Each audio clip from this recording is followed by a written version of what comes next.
কয়বার ডাকলে আল্লাহ তাআলা জবাব দেয়? একবার ডাকলে, একবার।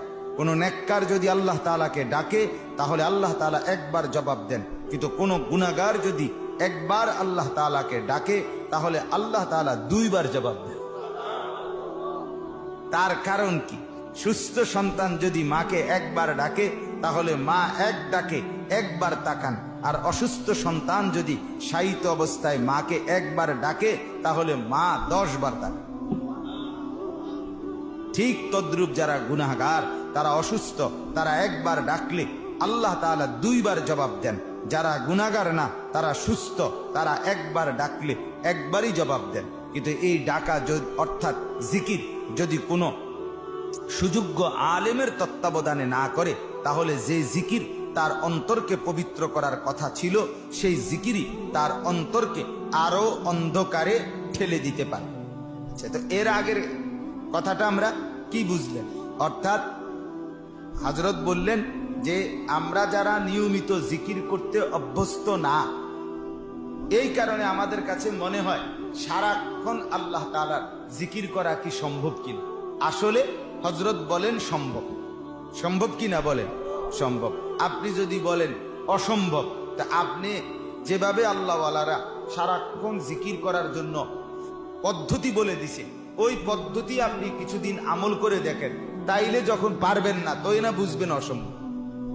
নিজে আপনি আগের থেকেই অসম্ভব বললে তো কি হবে না, পারবো না আগের থেকে বলার তো কোনো কি নাই, সুযোগ নাই। এজন্য সারাক্ষণ আল্লাহ তাআলার জিকিরের মধ্যে থাকা নিজের জীবন। শায়েখ দামাত বারাকাতুহুম আমাদেরকে বুঝায় বলছেন জিকির একটি ব্যাপক শব্দ।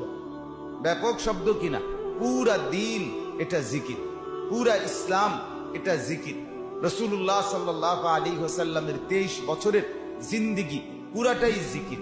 প্রতিটা সুন্নাত আমল এটা কি জিকির। 5 ওয়াক্ত নামাজ, রোজা, ইবাদত, বন্দিগি, হালাল হারাম সবটাই কি জিকির। তাহলে আপনি তো সারাক্ষণ জিকিরের উপরে আছেন।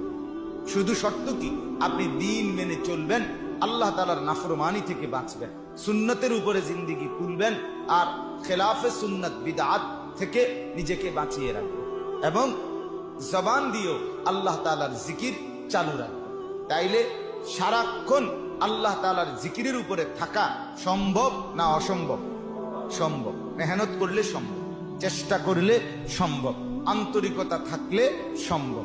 তাহলে হযরত বললেন আল্লাহ তাআলার জিকিরের উপরে থাকা, এবং এটার উদাহরণ দিয়ে বুঝাইলেন যে এক সন্তান যেভাবে মাকে ডাকলে মা জবাব দেয়, মা বললেই আল্লাহ তাআলা তাকে ডাক দিলেই আল্লাহ তাআলা বান্দার ডাকে একবার ডাকলেই সাথে সাথে আল্লাহ তাআলা জবাব দান করেন, জবাব দান করেন। তাই জন্য আল্লাহকে যখনই ডাকে তো আল্লাহ তাআলা খুশিতে, আল্লাহ তাআলা দয়া করে বান্দার দিল পরিষ্কার করতে থাকে।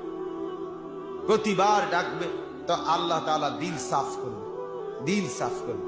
কোরআনুল কারীমের মধ্যে আছে ওয়ালাউলা ফাদলুল্লাহি আলাইকুম ওয়া রাহমাতুহু মা যাকা মিনকুম মিন আহাদিন আবাদা। আল্লাহ তাআলার যদি দয়া না হয়, আল্লাহ তাআলার রহমত যদি না হয়, তাহলে তোমরা তোমার নিজেরা কেউ নিজেদের অন্তরকে পবিত্র করতে পারবে না, নিজে নিজে পবিত্র করতে পারবে না। মা যাকা মিনকুম মিন আহাদিন আবাদা, কখনোই। ওয়ালাকিন্নাল্লাহা ইউযাক্কি মান ইয়াশা, এই যে কোরআনের আয়াত। আল্লাহ বলেন বরং আল্লাহ তাআলাই যাকে ইচ্ছে করেন তার অন্তর আল্লাহ তাআলাই পবিত্র করে দেন। কে করে দেন?